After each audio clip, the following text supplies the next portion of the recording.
Nelson Mungatano, who is the Senator of Tana River and the Chair of the Sports Committee in the Senate as well. We do have with us Kipruto Rapkirwa, who is a politician and former Cabinet Secretary, and James Nyikal. Dr. James Nyikal is a Member of Parliament for Seme as well.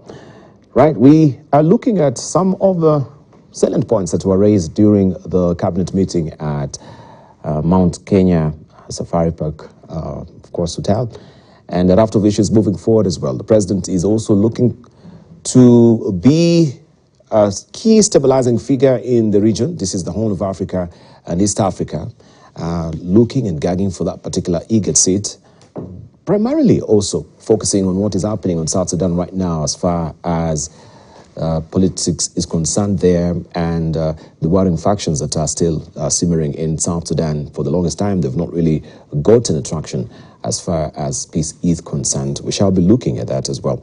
But let me just come back to you, Kipruto Rapkirwa, as we're looking now on the content just to unpack, and it's good that we have Hilary Sige, who was there, came yesterday. He can actually point to us what really transpired there.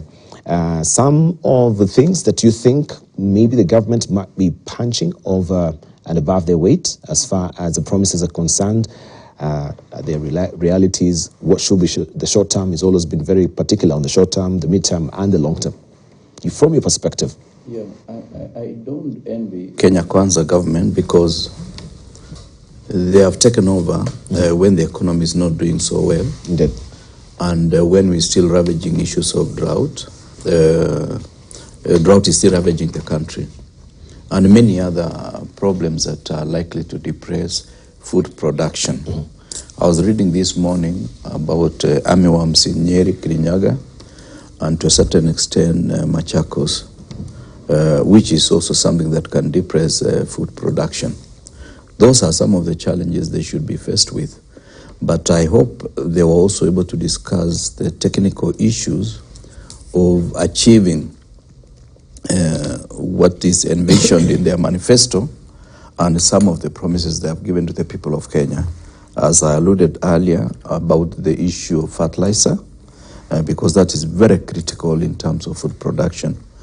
I hope they will also be able to revitalize the extension service. You know, when the system was devolved, some of the extension officers moved to various counties, and they were like vehicles at the parking. They were not being useful, and yet they are trained to be able to interface information from research to the farmers.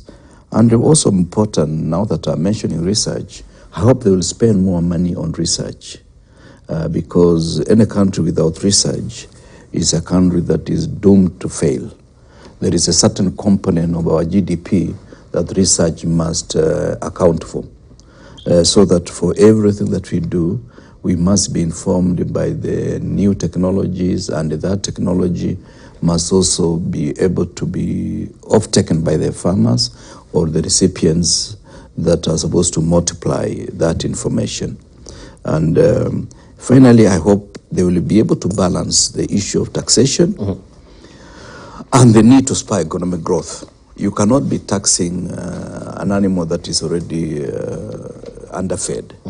We need to feed the economy of this country before we think of roping in some taxes. And a better way would be to make tax payment a friendly enterprise by ensuring that we increase the people within the tax bracket. By increasing is ensuring that you formalize some of the businesses that are ongoing, but not making it punitive.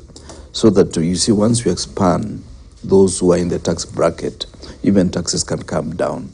I remember we reduced the VAT from 18% when President Kibaki took over his first term to 15%, and yet we collected more money at the end of the day, because it is the question of how friendly is it. If I owe you 10,000 shillings and you tell me even you can pay 5 to do tomorrow, and the next week you pay another, I may be having 7,000. Then I pay you 5. The following day, I may also afford to pay you, and I will have cleared. But if you insist I must pay you 10,000 at one go, I may not be able to have 10,000 at one go. So these are some of the measures.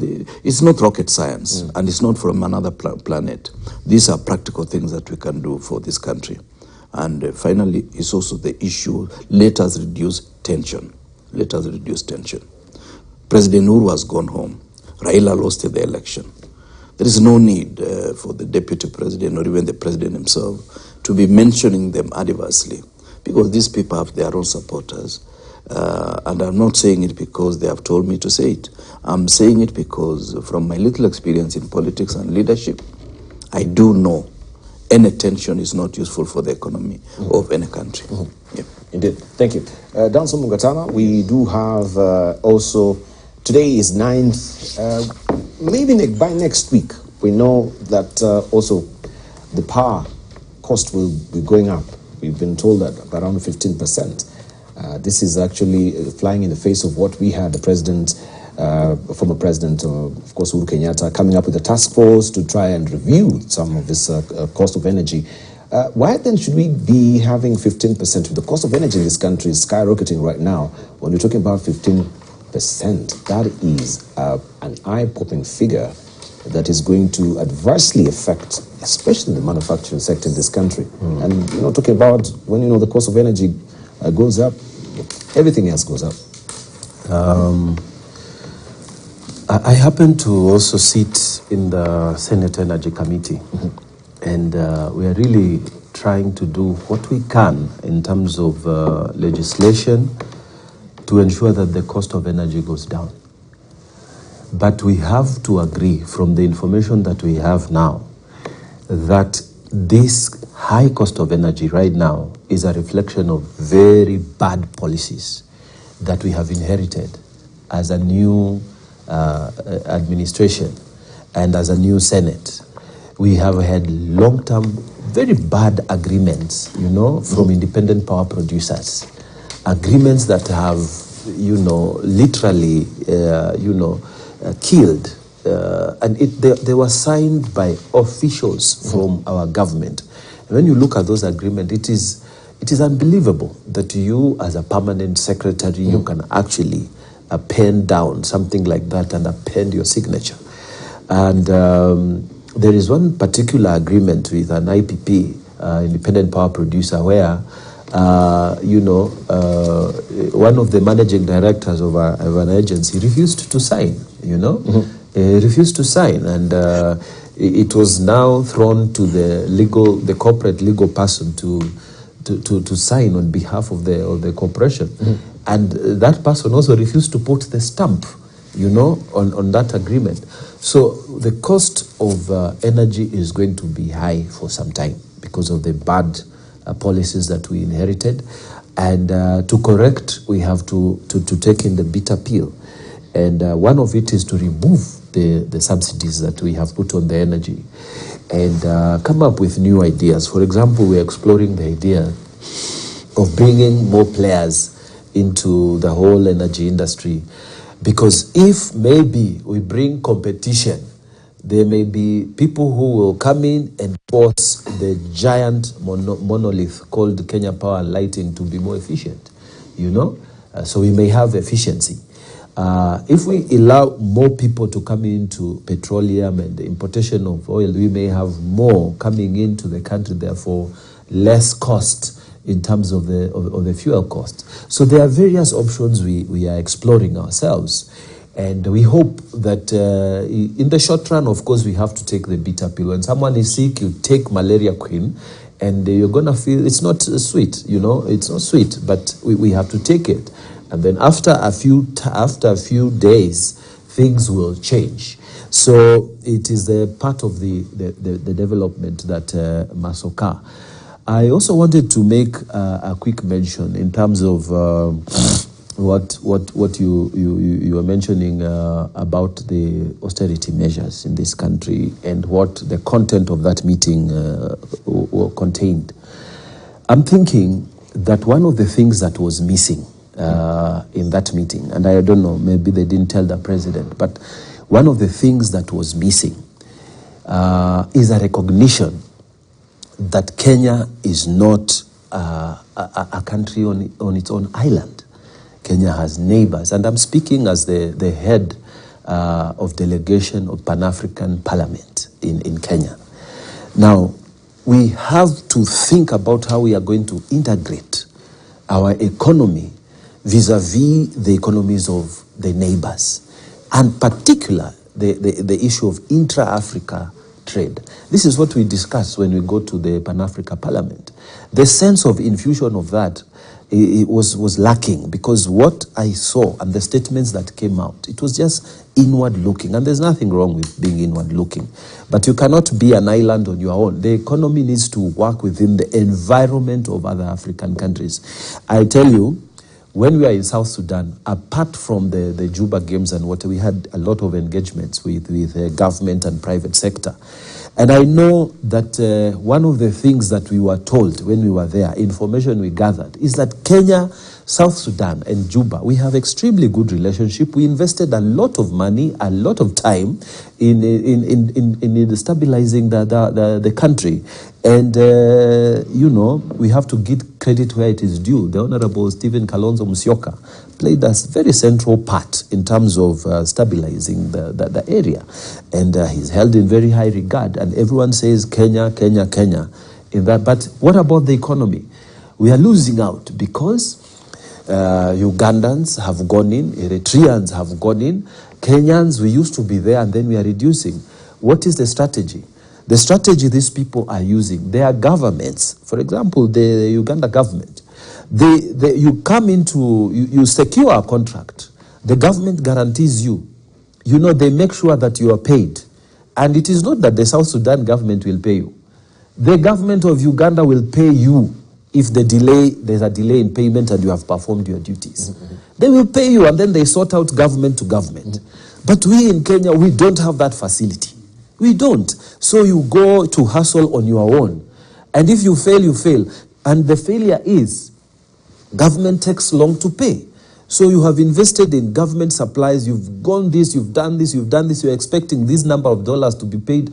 They don't have dollars. They won't allow you to move. I mean, there was a time it was very bad. Now, of course, it's much better. But you will find that other governments are taking a very strong stand to support business. And you see people who came behind us are overtaking us. Eritreans are there in the hotel industry and going, why would Eritreans beat us in the hotel industry? Yeah. And yet the Serenas and whatevers are all here. But the question would be... why is it that retreat did not talk about the integration of our big economy into other areas so that we benefit our people as a strategy? And I have said this many places. We have to support business outside so that we create employment outside. We can't just be talking about our own things, excluding other economies. And that is critical for me. That is critical for you, but the question will be again, because we've had also Wanjiku Muhia, who has been in that particular East African Legislative Assembly for the longest time. Pan-African Parliament. But even if the Pan-African Parliament, the question that I'm bringing about is some of the legislations that are put also within the East African Legislative Assembly, because I think that's a part and parcel of a Pan-African Parliament, a snippet of it, so to speak. Critical issues. They are never discussed by, member of parliament when they are brought. I mean, she was really crying foul that, you don't give it the attention and the prominence that you should have, as other countries within the regions are giving, the East African Assembly legislations. In parliament, you never discuss these things. So how then do you expect the government to effect these things if you, the legislators yourselves, you never even speak about it within Parliament? Let me just tell you, I think whoever was speaking there didn't mention that every time the parliaments like ourselves who are represented in Kenya outside, when we come, we file reports, okay? And even those who are in East African Parliament, those who are elected the other day, when they come in, they file reports. Now, those reports are debated in both chambers of the House. Now, the fact that they are not given prominence is a choice of the media. Maybe media thinks they are boring things. We go make very important Pan-African decisions. And then when you come, you are discussing these matters with some media outlets. They tell you, this one, you know, there's politics in Kenya now. You know, let's go and say what the opposition is saying, and not what you guys are saying. So, and the debates are there; they won't carry them. So, I don't think it is not given the necessary prominence. But that aside, what I'm saying is that there is executive action and there is parliament action. Executive action needs to realize that for us to create, because Kenya is a big economy, and like the way they are doing, you know, a country like China, they are creating employment for their people by using the same strategy that these countries are using to overtake us in South Sudan. A very wealthy country, and we need to include that in terms of our priorities as a government. Dr. Gikal, I would like you to launch on the issue still of the power, because we have the task force that he's talking about is, you know, also a member of that committee in the sector. And I wonder, in terms of continuity, where this task force that was chaired by the former chair, John Ngumi, and I think also they delivered that particular report, how has it been taken upon by the new administration to effect some of, you know, recommendations that were there? Well, because you can't be asking me how it is the new administration has taken it up. But what I know... No, I should be asking you because also you're part of opposition. These are some of the things you should be following, and trying to make sure... We should be asking the administration that question. But what we have said is that issue has been raised, and the bigger issue is the agreements that people went into with independent power producers. And that has come out in the report. The agreements were so bad that in some cases, people, the government, the country was paying for power that had not been produced on the agreement that if I get my equipment to produce power and then you don't take the power or use it, you pay me for that. And that seemed to be the area where most payment was going. So it was like, and that has actually been brought out, even in Parliament, that has come out, that brought that. But we actually, myself, have not seen or even read where the executive has taken action to do that, because those agreements have to be reversed. There is no way around it. And that, as you said, as a position, it is our duty to actually follow up. Yes. And I think on this one, I hope we'll agree with our colleagues from the ruling side that is good for the country. It's not politics, it's just making things easier. Now, having said that, as I was when I was speaking earlier, I said I like the contents of the meeting in Mount Kenya. But what I was going to add, the contents being good is different from actually being delivered. Because one major thing was also lacking. Maybe I didn't get it, maybe it was there. Monitoring evaluation in a concrete manner, such as what we have seen before, of performance contracting. The permanent secretaries and their ministers must state clearly, this is what we are going to do with this money, and we are going to do it in this time, with this process. And the system is put in place. We had a whole Ministry of Department put aside for actually contracting. You must tell us from those plans, this is what we are going to do. Then you must report to us, and you must be marked, and the results are actually announced publicly so that we know which ministries have achieved what they are going to do and at what cost. Now, I didn't get that. The other things that, what were there was the ministers who were in, the PSS were in groups to look at the issues of service delivery. They put a lot of emphasis on that, to look at the issue of taxation. We must go up by 1 trillion and so on. But again, the executive must be very careful that they don't drive the president to be announcing intentions. It is better now that we are out of elections to announce results. You say this is happening, and tomorrow when people walk out, they get that. So I saw that lacking. They also touched a very important point of the relationship between the national government and the county government.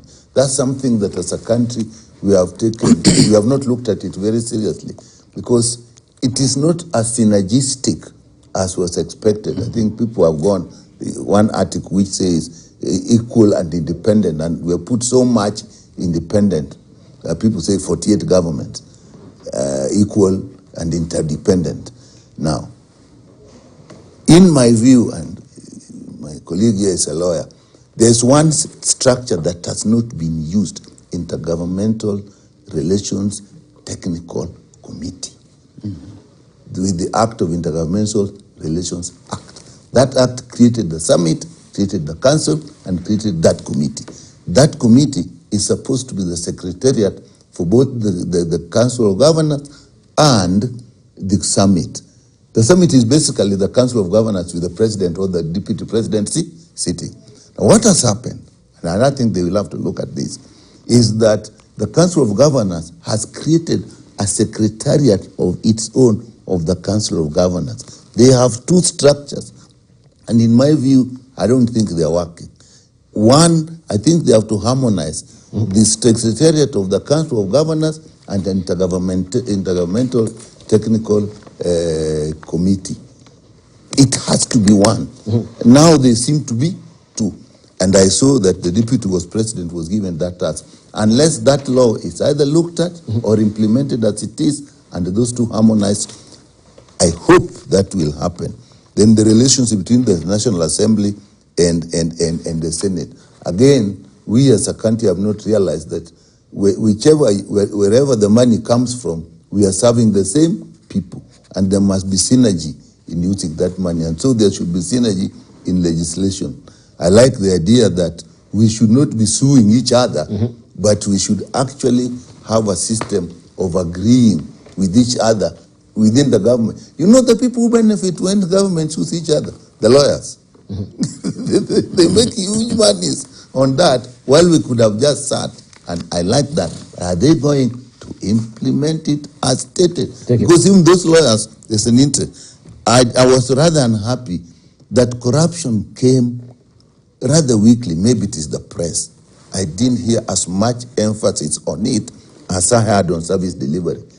And we must realize that whatever we do with service delivery, if we do not tackle corruption, nothing will be achieved. Maybe Hillary Sigrid can tell us because this wanasema ilikuwa mkutano nyuma ya tent. Yeah.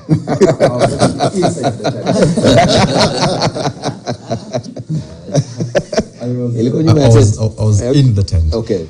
Let me quickly respond to one of the concerns that the Honorable Dr. Nikalas raised about the intergovernmental relations. I would wish to confirm that one of the issues which was raised was the Secretariat. The Council of Governors is anchored in law, and the Secretariat is not. Yes. One of the issues that the chairperson of the Council of Governors presented, and which was agreed upon, was that the Secretariat should and must be anchored in law, and in the presence of the leadership from the House, there is the National Assembly and the Senate, that was taken in as a quick and low-lying fruit that needs to be done because there is going to be agreement, or rather there was agreement from the meeting and the houses that there is need for that bit. As regards the summit, which is also a creation of the law and it's recognized in law, there was, for the benefit of my colleague, a meeting convened for 21st and 22nd of December by the president that was meant to take into now all the governors.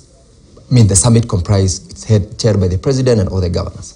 That meeting didn't take off because the Council of Governors requested that a number of them were outside the country, as at that time they were engaged, and so a subsequent meeting has been scheduled for sometimes in March.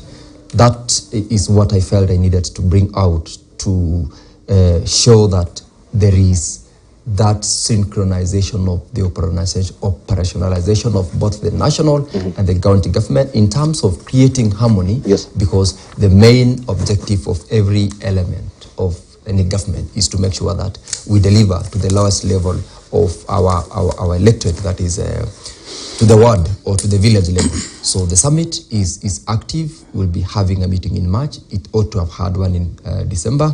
And the Secretariat is one of the things that was talked about to be anchored in law. Number two, the issue on the delivery of the services. Remember, in the previous regime, there was the Presidential Delivery Unit. In the Kenya Kwanza government, we have got the office of the Chief Cabinet Secretary. That is the Honorable Musalia Mudavadi's docket. This is where we've got two principal secretaries. One whose role is to be a parliamentary liaison in terms of enactment of legislation relevant to support the executive from delivering on the promises, and two, a principal secretary whose role is purely to ensure that there is performance, there is a follow-up in terms of contracting by the various executives responsible, such that even besides talking about it, there is now a docket whose role is to ensure, have we signed up this contract or this performance between the principal secretary, the cabinet secretary, the government, and what they are supposed to do. That was part of the lengthy conversations which were going on, and in the context, I remember, of a session where we were discussing as to the extent of the liaison between I as a legislator and the principal secretary who is supposed to be involved in parliamentary affairs. To what extent can we engage to make sure that what the executive is seeking to push in terms of legislation is also an issue that gets into parliament, and it is not necessarily fast-tracked, but ensured that time is not wasted. If it is something that is going to block or claw back on what the government is expected to do, what is it that we need to do as a parliament to ensure that we do not become the stumbling block to the delivery of the services by the executive. And so it is, as I said, Dr. Nyikal, there was that conversation, there was a commitment on the part of every player to ensure that they do it. So what I'm hearing from you is that we don't have, as it is right now, the Presidential Delivery Unit as per a department, but this has been collapsed to the Prime Cabinet Secretaries. That will be his role to oversee that yes. Presidential delivery, all the promises actually they effected. That will be his docket. Yes, and number two, they will also be now expected at interministerial level be able to be called upon to respond to concerns, to questions in the National Assembly or the Senate as to certain expectations with which, as I said earlier on, I am expected to speak as a politician on issues which are not intentions, but that which a government has committed to deliver to the people. I can summon the cabinet secretary to the floor of the House to answer to those concerns. It is part of keeping them on toes so that they deliver on the commitments they have made. So generally, when do we, because I think you were also amending as we were closing, last year as well, there were debates about amending the standing orders or the need of it to be amended, yes, so that we have the cabinet secretaries appearing before, the National Assembly or, Parliament as it were. When do we envisage the Prime Cabinet Secretary now coming to answer these questions on behalf of this Cabinet Secretaries, or when does he have that particular role of coming to answer to the floor of the House? Yes, Parliament is resuming on the 14th of February. That's next month.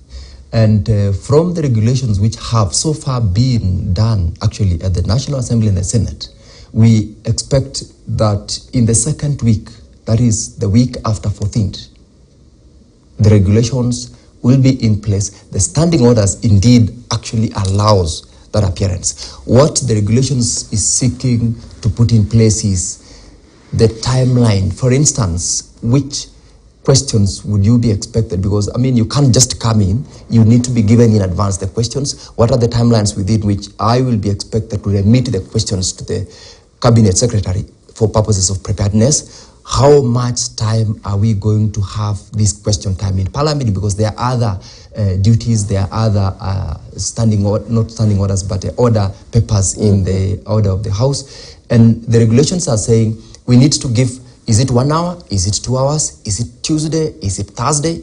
That is what we are working on in the regulations, which actually done. There was a presentation from the National Assembly and the Senate, majority leaders, and the regulations are in place. The standing orders permits. So what is being worked on is going to happen between the second week of resumption of Parliament. They will be appearing, they will be expected to respond to the questions. And of course, the assumption is there will be questions. There will be issues raised. And allow me to still say something else about the session. When we talk about what Honorable Kirwa said as let's avoid speaking to the election. Let's avoid talking as though we're still in an environment where we're still competing. It's true. Part of the package that was discussed there is we are off the election period. Let us harmonize the government so that we would have, whether you were from the opposition or in the ruling coalition, the person whom we are all expected to serve is the Kenyan. The person in Siaya expects the government of Kenya Kwanza to deliver to the services. When we are saying we are rolling out the junior secondary school, it is not only on zones where the Kenya Kwanza is, it is the entire country. And part of that conversation was ensuring that let's harmonize. Let us also synchronize on what is expected to be delivered to the people of Kenya. And in terms of performance, it's not limited to the areas where we are saying this was our support zone. No. It is the entire country. That meeting spoke well into it. And I am sure in the fullness of time, we will be able to see that there is indeed a reaction cutting across. When we talk about security, security is not only to a specific area. I am aware, of course, that we have in the Kerio Valley, we have got part of what the president also spoke in Nanyuki, the area. Hang on on the security bit so that we can also hear from Honorable Arap Kirwa as it is right now. So do you actually agree or hold with this view as far as politicking is concerned? Maybe this was the last meeting that they needed to clarify that hey, I need now to call you to order in terms of the pronouncements that you've been making on the platforms. The politics aside, we have passed that junction. Could we move forward right now in terms of development? We'll see less of that. And maybe the opposition should be open to that idea that now we're turning down on politics and people are beginning to work. Well, I think the senator is very persuasive. If I was to assign him another duty is to make him government spokesman at the political level. Because, if all that he has said are the issues that they discussed is very, very encouraging. Because we have a lot of work to do. And we have a lot of emotions to massage. And we have a lot of people that expect a lot from this government. I think if there is one thing that President William Ruto did was to persuade Kenyans and convince them that he had a plan. And if that plan is not seen by Kenyans in the next 2 or 3 years, they are likely to run tired and they will not be able to listen to him in the subsequent years to come. So I feel that is very encouraging. And as I say it is encouraging, I do hope they will also institute what Dr. Nyekal said, monitoring and evaluation of their progress. I remember the president mentioned that there will be an evaluation of the work of ministers in the next 18 months. But I think there should have been a shorter period to be able to monitor, because any project that you start, there must be continuous monitoring so that if you are veering off the target, you are able to be reined in for purposes of ensuring that we don't lose a lot of resources by going off target for such a long period. By the time we want to come back, we'll have lost a lot of resources. That is important.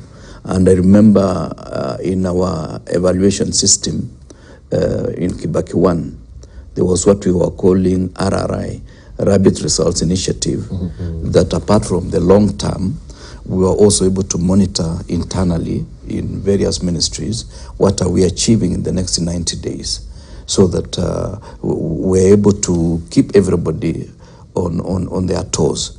And it was not being imposed by the office of the president or any other office. It was each ministry setting their own targets and meeting them according to their own understanding, according to the resources they have, and according to the capacity that they have, including the human resource capacity. But generally, even if we can have to that particular time, we had the Ministry of Planning that also had the overarching role of looking at different ministries in terms of performance contracting, isn't it? Yeah, Ministry of Planning was useful, but they funneled out. I remember for my sector, there was strategy for revitalizing agriculture, which Ministry of Planning was part of in terms of rolling out that strategy. But once the strategy has been rolled out, the Ministry of Planning will be monitoring the results that you've said. In the next 100 days, we'll have distributed so much volume of fertilizer. In those 90 days, have you done? What are the shortfalls and what is the problem? And it was just a very lively discussion going on. And I'm sure William Ruto, having been a minister before, understands that even some of these subcommittees of the cabinet, they'll be able to monitor each other and to be able to meet certain targets that they set for themselves, so that this country can move to the next stage. Now I've said that, allow me just to say one thing. MPs are ambassadors at large, in the sense that anywhere they go, and it is very clear from what the Honorable Mungatana has been saying, that they were playing a very good role in South Sudan. And I do hope the government will also understand to export the product that we have.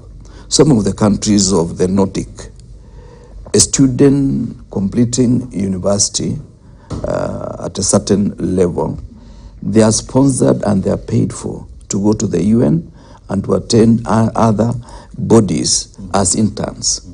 And when they come back, they will be dealing with the desk of UN or AU or any other institution.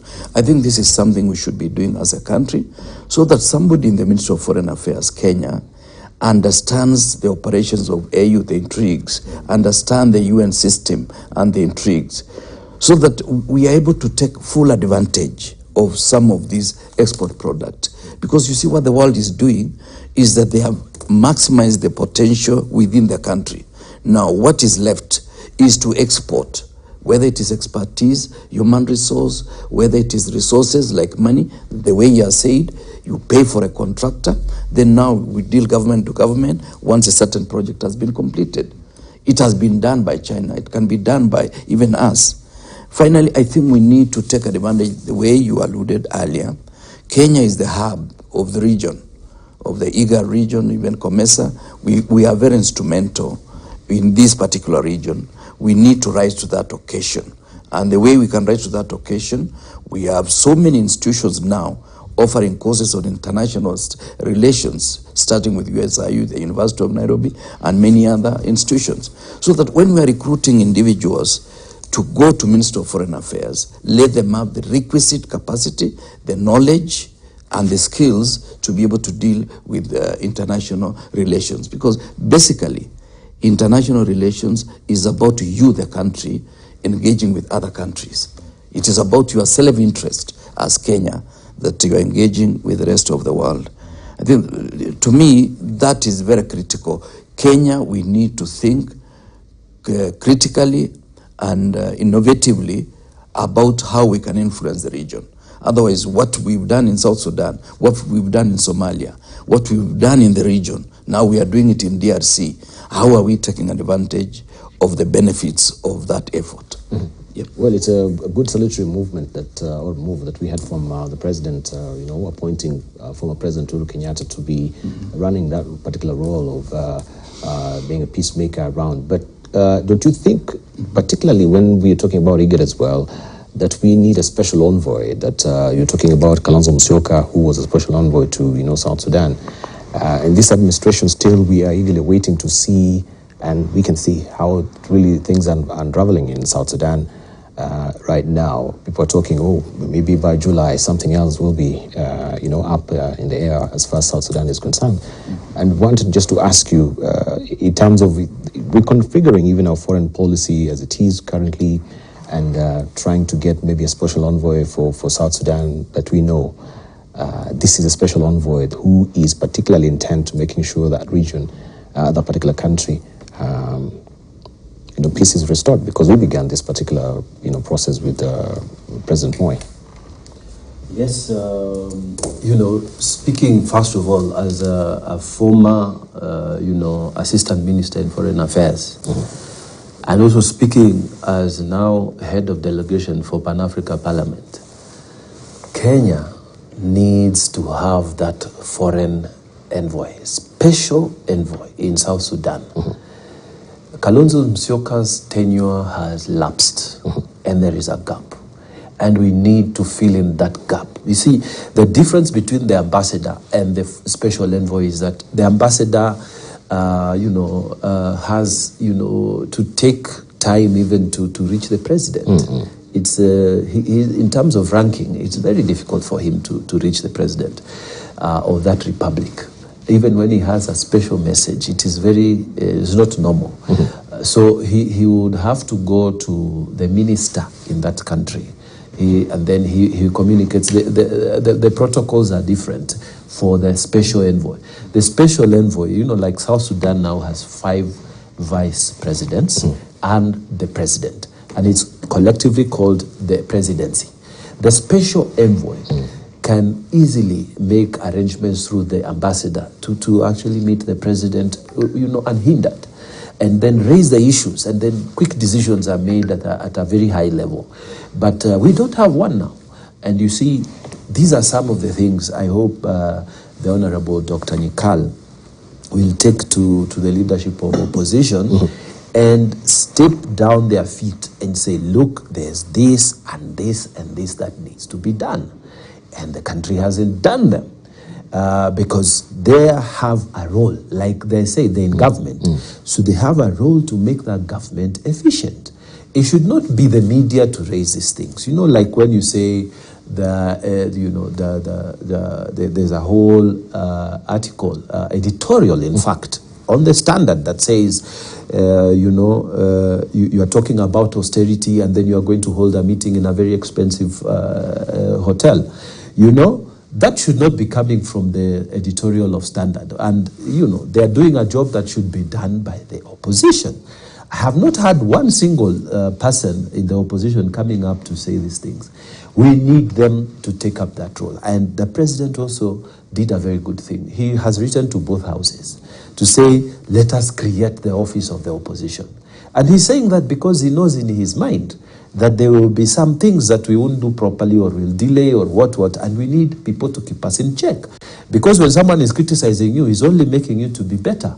And if these people can come up and rise to that occasion, it would be very nice. For example, now, if I was the leader of opposition, and I hope my very highly respected member, Dr. Nikal, who has been in government for long, would be telling the leadership in the opposition that instead of, Honorable Kalonzo Musyoka now talking about, I'm going to run and what, these headlines of, that don't make sense right now, they should be retreating, seriously to give a concrete answer to the policy pronouncements of the president, And the person who should lead that is none other than the former prime minister, who came number 2, the runners-up, because he has the platform. You cannot expect the leader of, a minority in parliament or the leader of minority in Senate to engage the president at a very high level. The person who has that platform should come and tell Kenyans, look, the president is saying this is our expectation. They have said these are the goals, this is what we want them to do. They are saying that, no, this is not achievable and so on. They must come out and serve Kenyans. They were given the vote also, And the thing that they need to do is as important as what the president is doing. And this letter that the president wrote to the speakers of both houses, wonderful letter. The only thing lacking, it didn't mention the governors. Because the governors also cannot be properly put on the level of, accountability by the minority leaders in the county assemblies.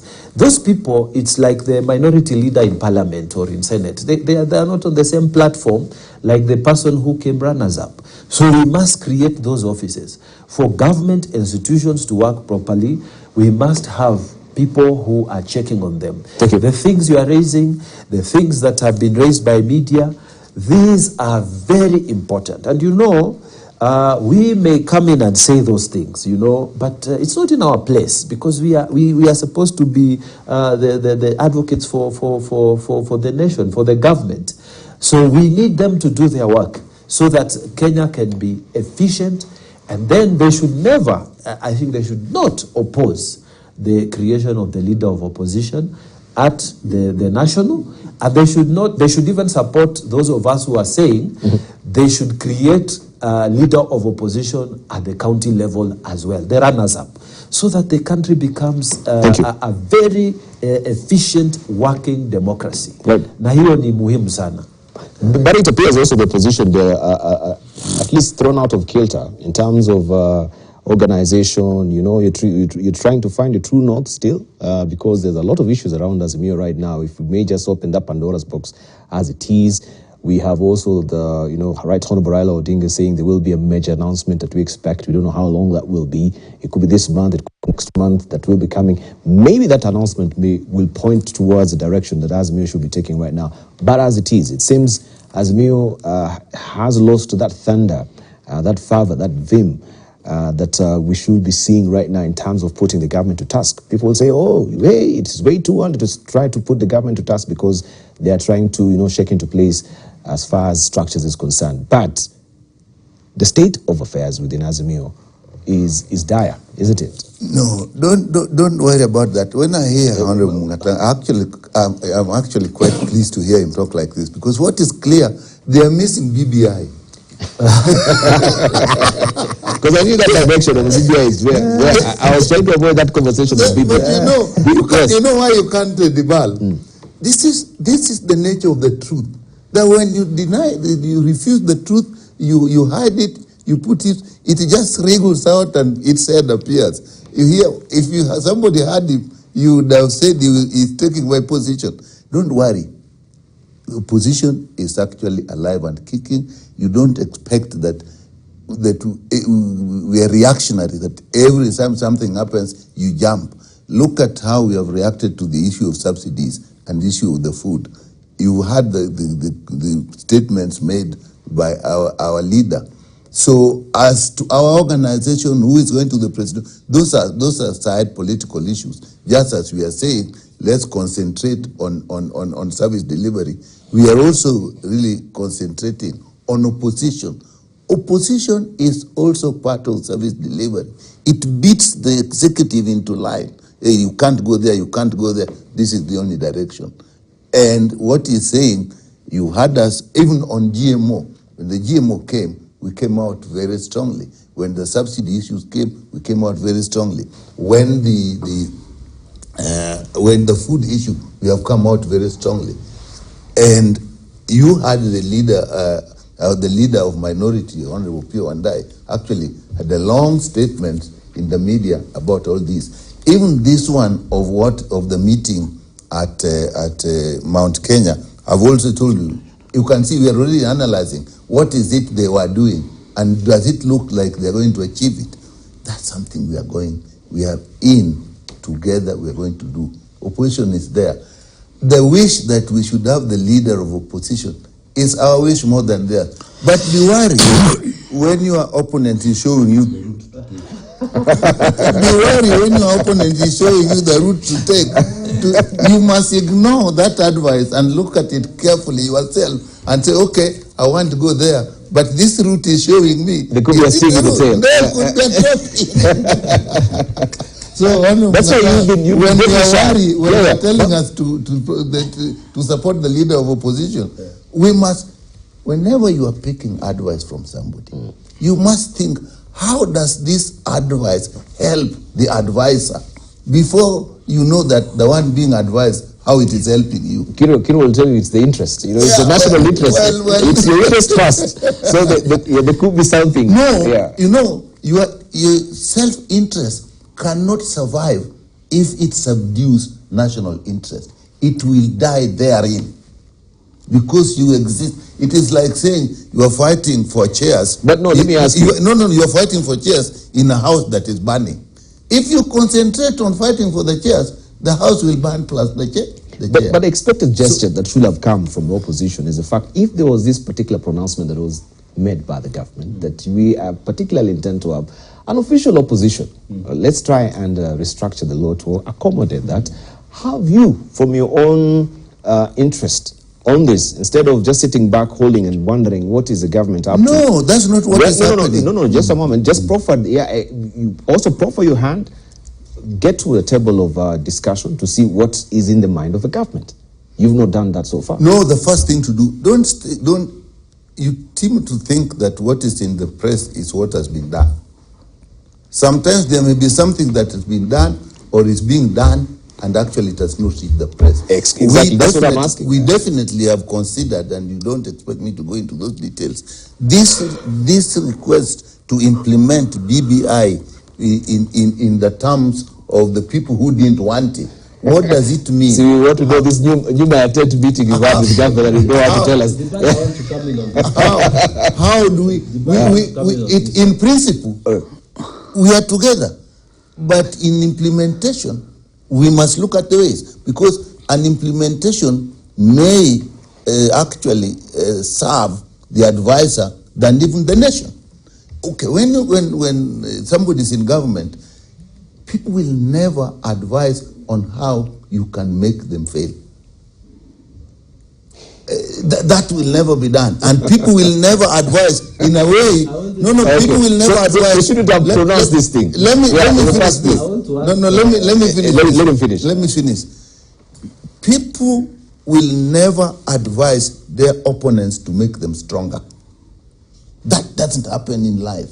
So when the thing you agree on, now somebody says, no, I don't want it, then the following day comes, you know what I think, let's do that thing. The first thing you do is say, okay, we still want it, he wants it, what is their stake in this? Let me tell you, there's a move, if you look at it, to actually have a question. Yes, ask. Sincerely, and I have a lot of respect for you, and you know that. Sincerely, is it correct for someone to say, bring back BBI or forget changing the law? BBI, we know, had provisions of extra constituencies. Many constituencies, put in the constitution, which me, as Tana River, I was getting nothing. BBI had established an ombudsman within the judiciary, an independent constitutional authority, to be now monitored by a person who is appointed by the executive, by the president, so that now judges will have to be looking at the back and say, oh, this decision I'm going to give, is it going to also, ruffle authorities or what? Judges were going to be under the executive.